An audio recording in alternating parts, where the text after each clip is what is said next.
Hello everyone and welcome back for another drawing. And this week you're getting to see the second half of my Heroes vs. Goblin picture. Last week I discussed a little bit about my process, but this week I thought I'd tell you a bit about these characters. They are all traveling companions from a series of stories I'm writing, and they're just a group of people trying to make a living as adventurers. They have no want for a simple life, and long for a day that their travels and trials might earn them the title of heroes. Jenner would describe himself as their leader, but that's only because he has the biggest mouth.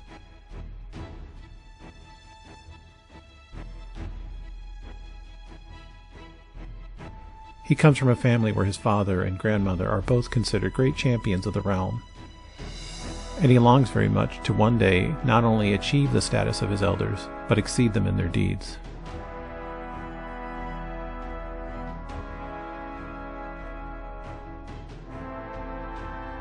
Valak comes from one of the largest towns in the realm, and his family are prosperous merchants.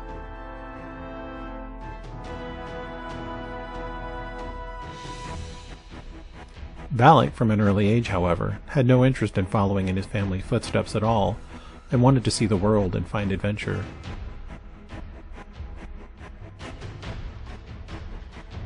But, without his family's money and without a marketable skill, Valak found himself impoverished. He was then found by a guild of thieves called the Stone Shadows, and they trained him in their arts. Valak uses those skills to help he and his friends live out the best lives they can, and his good humor and cheer are something that they cherish. Orgus is an ogre, though he'd tell you that he is a dwarf, and that his parents are dwarves. Over 8 feet in height, he is unusual even for an ogre. Orgus is quick-witted, nimble, and wickedly strong. With few creatures that can match him physically, he is one of the group's greatest assets when things turn south, as they have in this picture.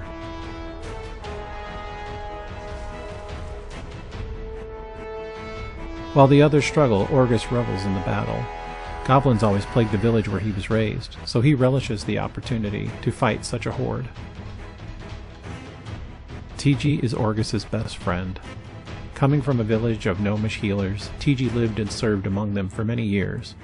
A man with an insatiable curiosity, he found himself drawn to the darker arts, necromancy and sorcery.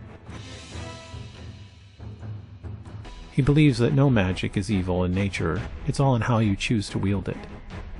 The village leaders did not agree with him, however, and banished him. The wound of his exile runs deep inside him, but he bears them no ill will. Tiji's wisdom and knowledge makes him a great asset to the group, and is very much their moral compass when their lives lead them into complex situations. Tiji is seen here riding atop his storm elemental, which is how he normally gets around on long journeys. And he is currently being aided by his hellspawn skeleton, which is one of his most useful summons.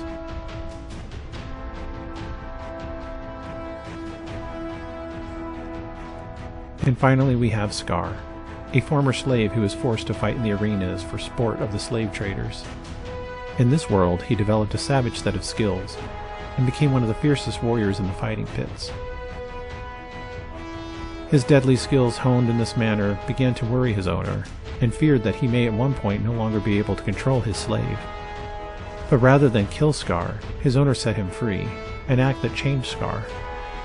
He relishes the gift of his freedom, because it was also a gift that had allowed him to discover his own humanity. Though he is still no one you would want to scrap with, Scar has proved himself to be a capable companion and a good friend to the others in his group. Perhaps at some point I'll share with you some of their stories, but for now I hope you enjoyed this look at these characters.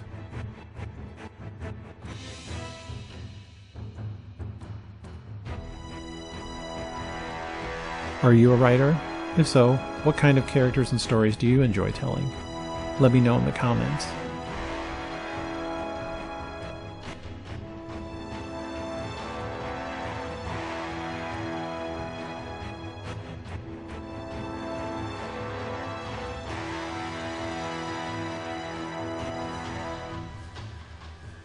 Thanks for watching another drawing video, and until next time, stay creative.